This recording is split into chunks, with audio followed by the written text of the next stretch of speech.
یہاں پر میں تمہیں ایک سبق آموز واقعہ سنانا ضروری سمجھوں گا۔ یہ کوئی عام واقعہ نہیں، بلکہ یہ وہ انجام ہے جو انسان خود اپنے ہاتھوں سے لکھتا ہے اور اپنی آنکھوں سے دیکھتا بھی ہے۔ کہتے ہیں دلی کا شہر تھا، شہر کے آخری کنارے پر ایک بہت بڑا کچرے کا ڈھیر لگا ہوا تھا۔ دلی کا شہر تھا اور شہر کے آخری کونے پر ایک بہت بڑا کچرے کا ڈھیر لگا ہوا تھا۔ آپ جانتے ہیں کہ کچرے کے ڈھیر میں بدبو کے سوا کچھ نہیں ہوتا، مگر حیرت کی بات یہ تھی کہ اسی بدبو، اسی گندگی اور اسی ذلت کے درمیان ایک 40 سالہ شخص اپنی زندگی گزار رہا تھا۔ اسی بدبو کے اندر 40 سالہ شخص اپنی زندگی کے شب و روز گزار رہا تھا۔ لوگ شہر میں عزت ڈھونڈتے ہیں، مگر وہ شخص کچرے کے ڈھیر میں اپنی بدبختی کو رو رہا تھا۔ جو بھی وہاں سے گزرتا تھا تو وہ شخص آہستہ آہستہ اٹھتا اور بلند آواز میں کہتا، لوگو مجھ سے عبرت حاصل کرنا، جو میں نے کیا وہ مت کرنا۔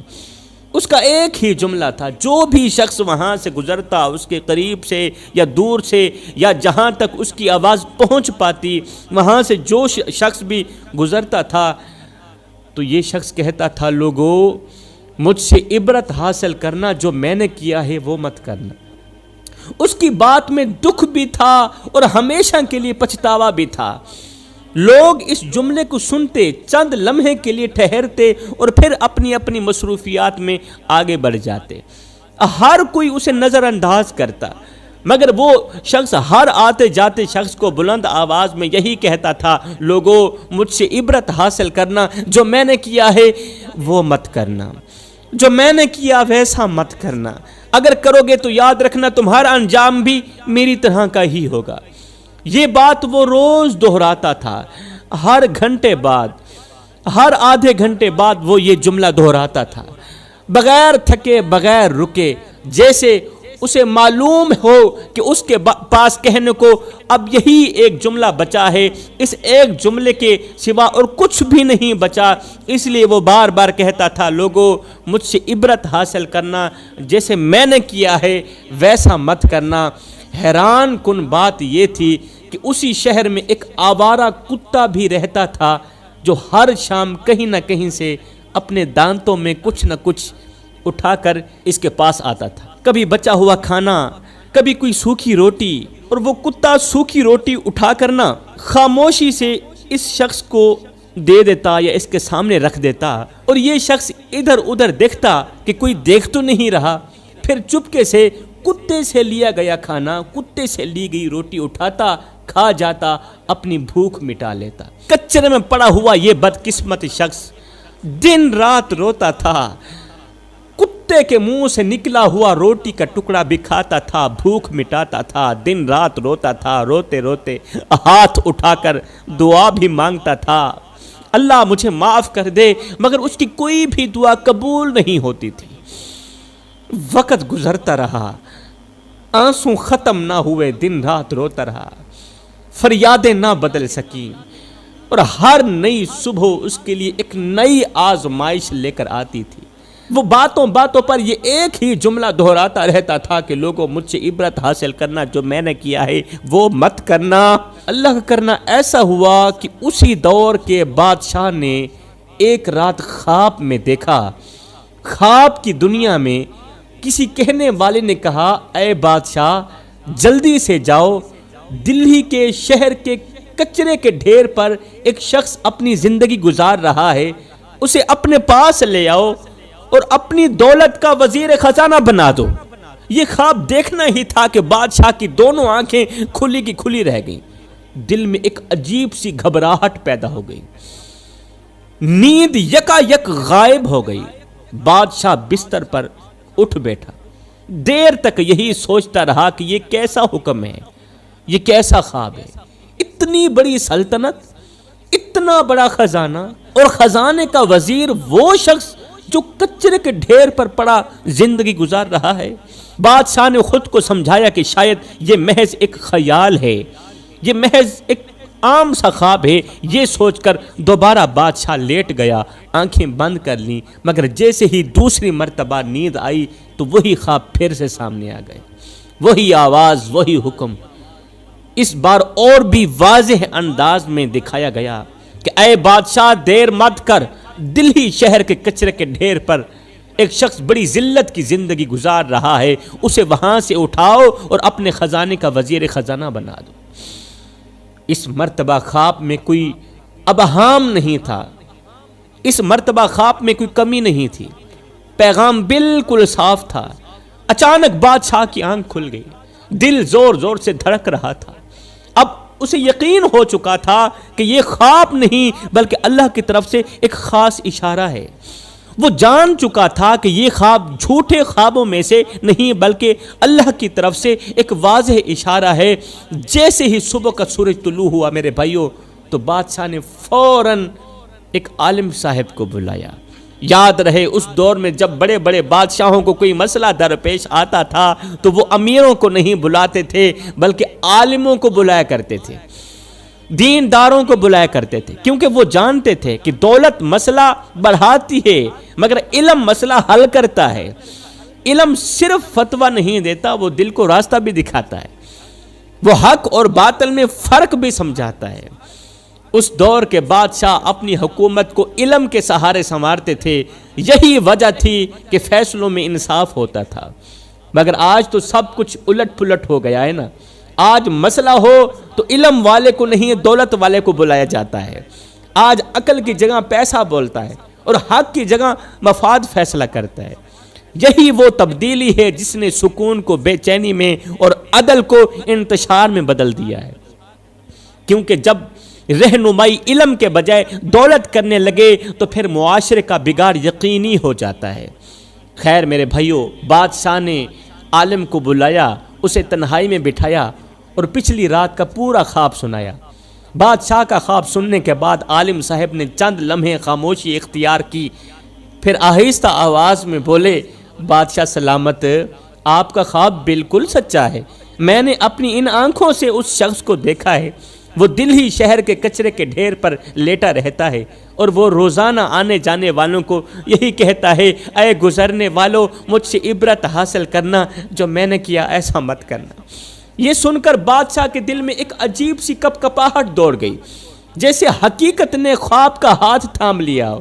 بادشاہ نے گہری سانس لی اور کہا، اگر یہ خواب سچا ہے تو پھر دیر نہیں کرنی چاہیے، آج رات تیاری کر لو، ہم دونوں چلیں گے، اس شخص کو وہاں سے اٹھا کر شاہی محل میں لے کے آئیں گے، پھر اس کی حقیقت سے آگاہ ہوں گے، اس سے اس کی کہانی سنیں گے۔ سب سے پہلے تو اس کی عبرت ناک کہانی سنیں گے، پھر اسے شاہی خزانے کا وزیر بنا دیں گے۔ میرے محترم بھائیو، یاد رکھنا، بادشاہوں کو فقیر اور فقیروں کو بادشاہ بنانا یہ صرف اللہ کے ہاتھ میں ہے۔ اللہ جب چاہتا ہے تو کچرے میں پڑے انسان کو عزت کے تخت پر بٹھا دیتا ہے، اور جب چاہتا ہے تو تخت پر بیٹھے انسان کو عبرت کی مثال بھی بنا دیتا ہے۔ یہ دنیا محنت سے نہیں، حکم الہی سے پلٹتی ہے۔ نہ مال ہمیشہ ساتھ دیتا ہے، نہ طاقت ہمیشہ قائم رہتی ہے، اصل طاقت وہی ہے جو اوپر سے عطا ہوتی ہے۔ خیر، رات کے وقت بادشاہ اپنے 2 سپاہیوں کو ساتھ لے کر اور ایک عالم صاحب کو ہمراہ کر کے شاہی محل سے نکلا اور دلہی کی طرف چل پڑا۔ وہ سوچ رہا تھا کہ جس شخص کو اللہ نے خواب کے ذریعے بلایا ہے وہ کیسا ہوگا۔ عالم صاحب خاموش تھے اور بادشاہ ہر قدم پر یہ سوچ رہا تھا کہ یہ سفر تخت کا نہیں بلکہ تقدیر کا سفر ہے۔ جب وہ کچرے کے ڈھیر کے قریب پہنچے تو بدبو اور تاریکی نے ان کا راستہ روک لیا۔ پھر عالم صاحب آگے بڑھے۔ عالم صاحب نے آگے بڑھ کر کہا، بادشاہ سلامت، یہی وہ جگہ ہے جہاں وہ شخص رہتا ہے۔ تھوڑی ہی دیر میں بادشاہ اور عالم صاحب نے دیکھا کہ ایک شخص زمین پر پڑا ہے، جیسے اسے کسی کے آنے کی امید ہی نہ ہو۔ بادشاہ نے قریب جا کر جب غور کیا، دیکھا تو اس کے دل میں ایک عجیب سی کیفیت پیدا ہو گئی، کیونکہ یہی وہ چہرہ تھا جو خواب میں دکھایا گیا تھا۔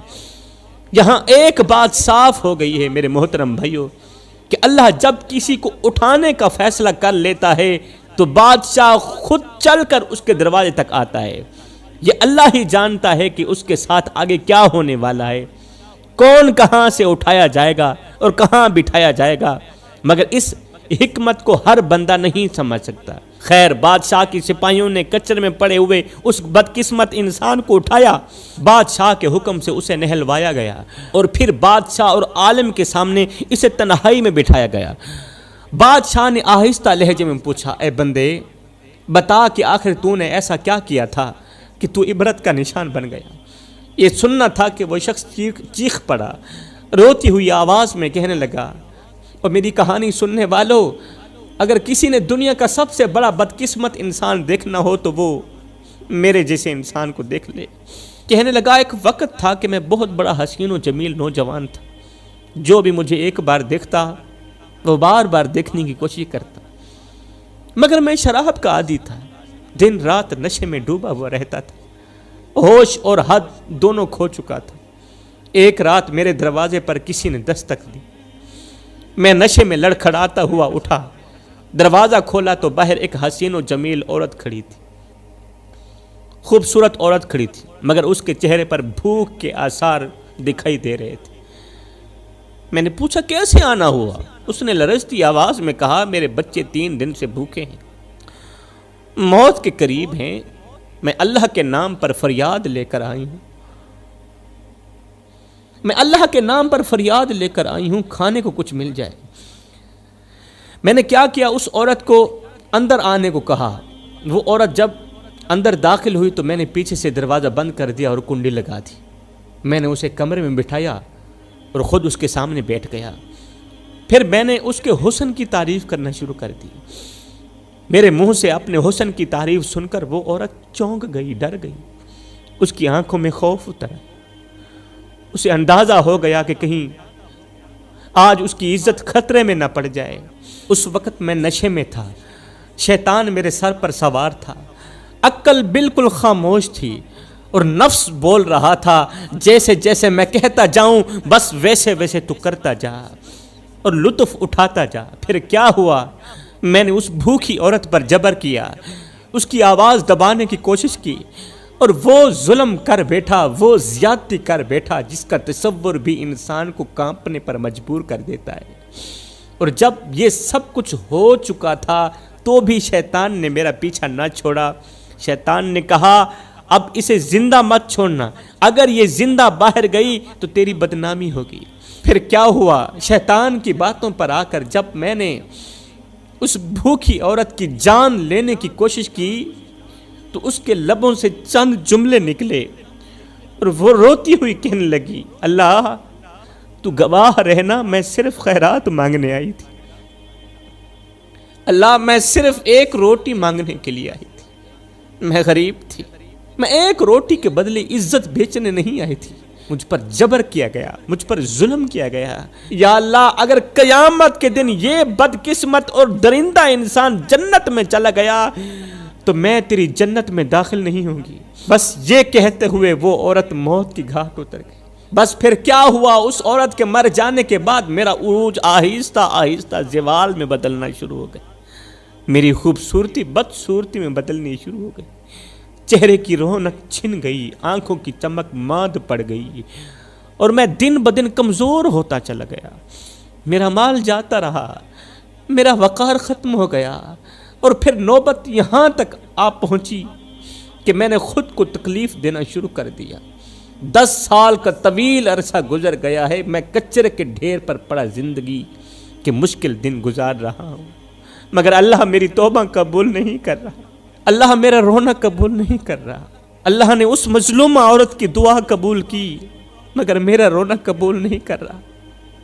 اس کی یہ عبرتناک کہانی سن کر بادشاہ اچھی طرح سمجھ چکا تھا کہ یہ خواب بالکل سچا تھا، کیونکہ اللہ کے سامنے جو شخص سچے دل سے رو کر توبہ کرے اللہ تعالیٰ اس کی توبہ ضرور قبول کرتا ہے، مگر اس شخص کے معاملے میں اللہ کا فیصلہ کچھ اور تھا۔ اللہ تعالیٰ نہیں چاہتا تھا کہ یہ شخص رونے کے ذریعے پاک ہو جائے۔ یہ شخص جب روتا تھا تو اللہ تعالیٰ کی رحمت جوش میں آتی تھی، اللہ کا رحم جوش میں آتا تھا، اللہ تعالیٰ اسے بخشنے پہ آتا تھا، مگر اس عورت نے کہا تھا اللہ اگر یہ کمینہ تیری جنت میں چلا گیا تو میں تیری جنت میں داخل نہیں ہوں گی۔ اللہ تعالیٰ اس کی توبہ قبول نہیں کرنا چاہتا تھا، اس لیے اللہ نے چاہا کہ اسے دنیا کی اور زیادہ آزمائش میں ڈال دیا جائے۔ اللہ نے چاہا کہ اسے خزانے کا وزیر اعظم بنا دیا جائے تاکہ یہ دنیاوی خواہشات میں دفن ہو جائے، نفسانی لذتوں میں گم ہو جائے اور رونا بھی بھول جائے، توبہ کرنا بھی بھول جائے۔ یاد رکھنا جب اللہ کسی انسان کو مہلت نہیں دینا چاہتا تو وہ اسے دنیا کی آسائشوں میں الجھا دیتا ہے، ہاں، تاکہ وہ عیش میں ڈوب کر اللہ کی یاد سے سرے سے ہی غافل ہو جائے۔ دوسرے ہی دن بادشاہ نے اس بدقسمت شخص کو شاہی خزانے کا وزیر اعظم بنا دیا۔ جب وہ خزانے کا وزیر اعظم بنا تو اس نے پھر رونا چھوڑ دیا، توبہ کرنا بھول گیا اور پہلے سے زیادہ دنیا کی لذتوں میں ڈوب گیا، پہلے سے زیادہ گناہ کرنے لگا، پھر پہلے سے زیادہ شرابیں پینے لگا۔ 20 سال اس نے نفس پرستی اور خواہشات کے پیچھے گزار دیے، اور پھر ایک دن کیا ہوا، زندگی کا سورج غروب ہو گیا، اس کا انتقال ہو گیا، مگر اصل انجام اس کے مرنے کے بعد سامنے آیا۔ جب اس بدقسمت وزیر کی قبر کھودی گئی تو قبر کے اندر سکون نہیں بلکہ عذاب تھا۔ قبر سانپوں، کیڑوں اور بچھوؤں سے بھری ہوئی تھی اور ہر طرف قبر کے اندر آگ ہی آگ تھی، یوں لگتا تھا جسے جہنم کے تمام دروازے قبر کی طرف کھول دیے گئے ہوں، کیونکہ اسی قبر کے دائیں بائیں اس مظلوم عورت کے 2 بچے دفن تھے۔ دائیں بھی ایک بچہ دفن تھا، بائیں بھی ایک بچہ دفن تھا، وہ بچے جو بھوک کی وجہ سے ماں کی جدائی میں مر گئے تھے۔ ایک کی قبر ایک طرف تھی، دوسرے کی قبر ایک طرف تھی، درمیان میں اس ظالم کی قبر آ گئی، اس لیے اس کی قبر جہنم کے گڑھوں میں سے ایک گڑھا بن چکی تھی۔ یہ انجام سب کے لیے عبرت بن گیا۔ یہ ثابت ہو گیا کہ دنیا کی دولت کبھی انجام نہیں بنتی اور مظلوم کی آہ کبھی خالی نہیں جاتی۔